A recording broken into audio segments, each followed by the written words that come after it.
think you know what's coming first. That Mo Salah announcement came during the international break. First chance really to have a chat with you about it. How do you feel now? Obviously, you knew it was coming, and can it act as a real positive for the club between now and the end of the season? And is he fit, first of all? Yes, he is. He trained with us yesterday, will train with us today, and is available for the game tomorrow.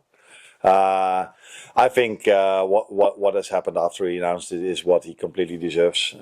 His teammates, anyone, everywhere around the world that was asked about his legacy, said the words that needed to be said. It's been unbelievable what he did for this club for so many years, every 3 days. Scoring the goals he did, having the assist, having the impact he had on this club, winning the trophies. I saw a beautiful photo of him in front of all the trophies he's won, individually and as a team. And I can only hope that he can add 2 extra trophies to it towards the end of the season. Well, he wants to finish on a high, won't he? So, can it act as a real positive for you? Now that everybody knows it's happening, do you feel it will give the club a sort of boost? For the club, maybe. For Mo, I think it doesn't matter if he's going to leave the club or if he's going to stay. That's what he's shown in all these 8 or 9 years, that he was always available in his best possible shape. And that doesn't change. Not in a positive way now. Now he's leaving in the end, because Mo has always given everything he's got for this club in all the years that he's been here. So I would hope that he could give maybe even more, but that's not realistic because he always gave everything he had. So and he will try doing that till the end of the season. And if we have a Mo in the form he's had for so many years, that will be a big help for us towards the end of the season. I know you had a disappointing result last time out at Brighton, but now you've got these 2 big cup fixtures back to back, big games, an exciting time really for everyone at the club.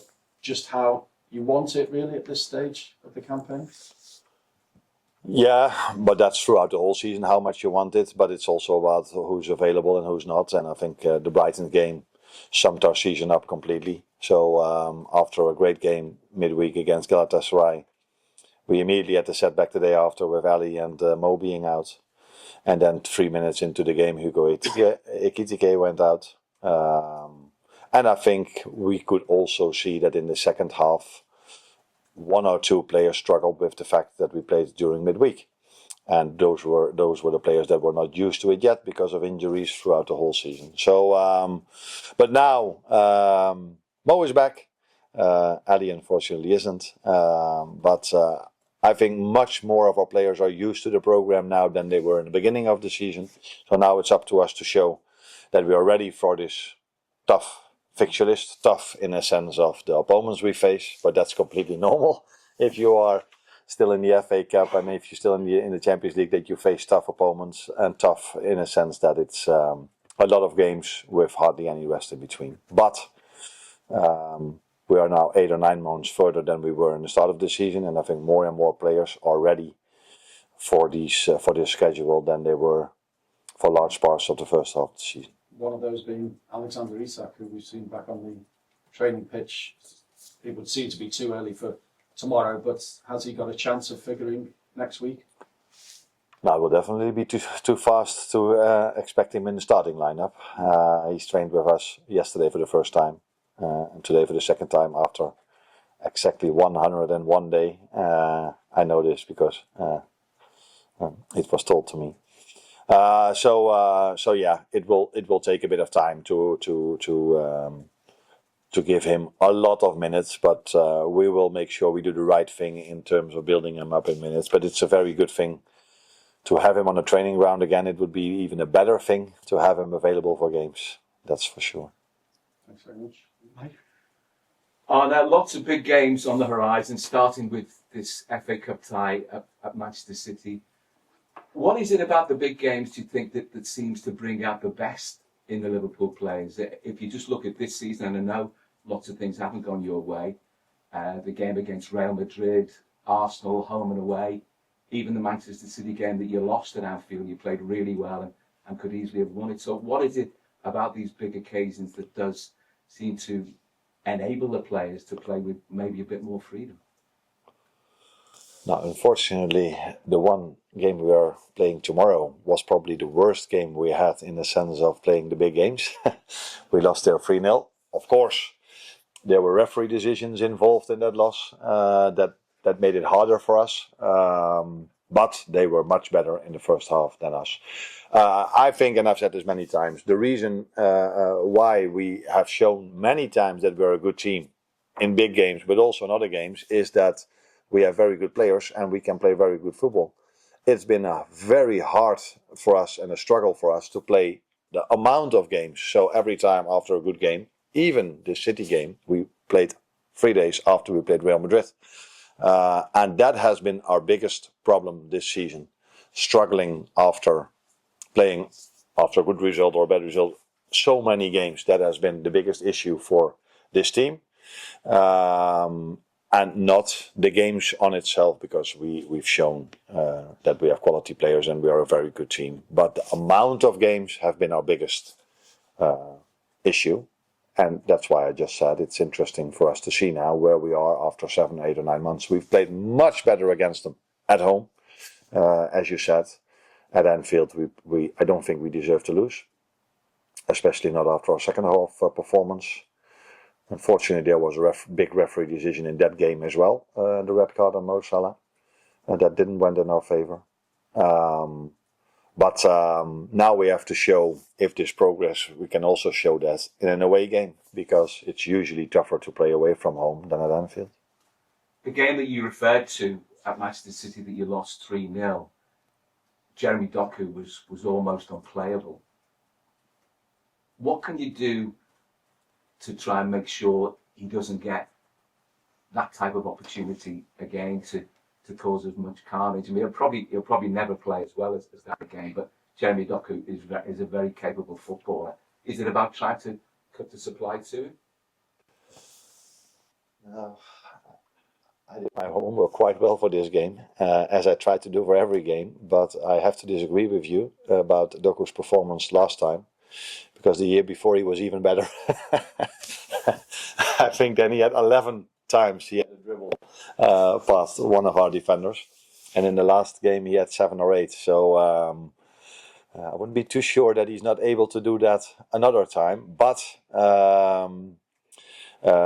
we hopefully also learn from that, and it's not always about Doku on his own. It's also about the environment. How many players can we bring in that zone? If it's 1v1, then he's probably one of the best out there, and that's a big quality to have for a team. I think the amount of times I've sat here to say one-on-one quality can make a difference against teams that defend in a low block. So it's a vital quality, but we have to make sure that he's not as isolated. Our defender that have to defend Doku is not as isolated as he was in the last time we played them. And sometimes he was not only on a 1v1, sometimes he had even the fullback to support him. So my defender, Conor Bradley back then, had 2 players to defend. And that makes it even more difficult to play against Doku if O'Reilly is also there to help you. Thank you. Can you just check on Ali? I know you said he's not available tomorrow. Do you expect it to be a longer term thing, or?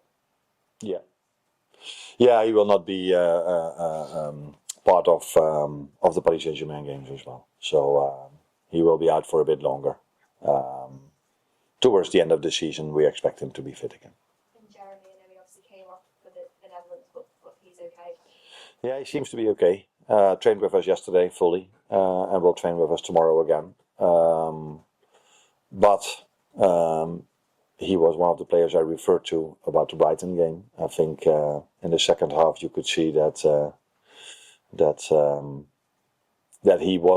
he still has a step to make in terms of every 3 days, and then coming off for the national team. It's another interesting and difficult choice to make. How many minutes in which game? Because games come so fast, and it's as we know, we don't have 8 right fullbacks available. So interesting challenge. But I faced this challenge throughout the whole season almost. So I will find an answer. Would 2 sessions be enough to include Alex on the bench tomorrow? You can even be on the bench if you haven't trained, or if you. But the question is he ready to play some minutes? That's another question. It's a difficult one because we don't play a normal game. What I mean is that it could go to extra time, so that makes it even more complicated if you bring him in. If we think he can only play 10 minutes, if we already think this, and you bring him in 10 minutes before the end, and then you go to extra time, that of course you can take him off again. If we have enough players available to bring another player in, so yeah, maybe a few minutes, but let's wait and see how it is with him today, how he feels about it himself, and it's clear that after 2 training sessions, after 100 days, it would not make any sense to start him tomorrow. Yeah. At the start of the season, he obviously needed a long time, didn't he, to get up to speed, having not had a proper pre-season. Now, after 3.5 months out, what do you think is actually realistic between now and the end of the season? No, it wasn't only that he missed pre-season, he missed also the end of Newcastle season, and he didn't go with the national team. So he missed much more than only pre-season. Yeah, what's realistic? I think rehab did a great job. If I look at him now compared to where he was before he got injured, I see a player that's much stronger, physically in a much better place. But going from 100 days off towards the intensity of the Premier League in the end phase of the season and the end phase of the Champions League, where usually the opposition you face is even harder. What's realistic to expect? That's difficult, but I'm really, really, really happy that I have at least a number 9 again available behind Hugo or together with Hugo. So that's already a positive thing, and what to expect. I think I've said many times that next season, when he's had a proper pre-season, we can expect more from him maybe than now. But even the way he is now is already a big step forward for us compared to what we had when he was injured. Hi, Arne. Looking back at the 2 games against Manchester City last season that you'd won, in both games you were able to get a lead quite early on. I think inside the first 15 minutes you were able to score a goal. Whereas looking at the 2 games so far this season, you mentioned the City away game, we played not very well in that first half, even regarding the chance at the end. And in the home game at Anfield, it wasn't a great start. City were dominating most of the ball. Even in a game like this, where against a team like City, you're expecting to do a lot of defending, how important is it to retain that attacking element, even in those early stages of the game? No, very important. I think I've felt this season multiple times how important it is to get a lead, because that's where we struggled with this season, and it's much easier if you're 1-0 up, 2-0 up to keep the lead than being 1-1 or a goal down and you have to chase the game. So scoring goals is vital in football, as we all know, and it helps you in many aspects. That's why I'm so happy that Alex is back. Away game, we scored from a set piece.